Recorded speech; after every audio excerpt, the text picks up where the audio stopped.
Welcome to a Show Me explaining the blood supply to the brain. We're going to have a look at the circle of Willis with the help of our alien friend. The blood supply to the brain is derived from two main pairs of arteries. We first of all have the vertebral arteries that are here. The vertebral arteries trace their way up through the neck by going through the transverse foramina of the cervical vertebra. They join to become the basilar artery.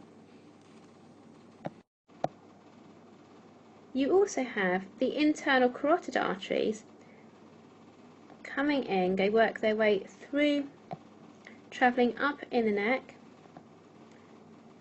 Just see, they are where the alien eyes are here. The remainder of the circle of Willis is an anastomosis between the two paired internal carotid arteries and the two vertebral arteries that have joined to form the basilar artery. We're going to start at the level of the vertebral artery. Coming just off the vertebral artery, we have the posterior inferior cerebellar artery. As you can already see, we have the posterior inferior cerebellar artery arising from the vertebral artery, and just where the two vertebral arteries meet to form the basilar artery, we then have the anterior inferior cerebellar artery, which you can see on here is where we've got this branch, almost like the alien is wearing a skirt. We have one more artery supplying the cerebellum, and that is the superior cerebellar artery, which arises off the basilar artery just here. Our basilar artery continues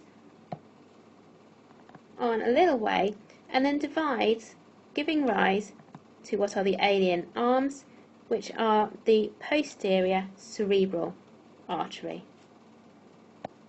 The posterior cerebral artery supplies the inferior surfaces of the brain and the occipital pole. Our next part is a posterior communicating branch, which travels up on both sides like this, where the alien's neck is. It communicates up to reach where the internal carotid artery is joining, and then we have travelling out laterally the middle cerebral artery. So it's joining here. It's the middle cerebral artery. The middle cerebral artery supplies the lateral surfaces of the brain and also the temporal pole. Continuing anteriorly, we have the anterior communicating branch, going around the top of the alien's head like this, and this branch gives rise to the anterior cerebral artery. As you can see, very much depicted as extending antennae at the top of the alien, and there is a communicating part between there. The anterior cerebral artery supplies the medial and superior surface of the brain as well as the frontal pole. Collectively, you have now covered the blood supply to the brain via the circle of Willis.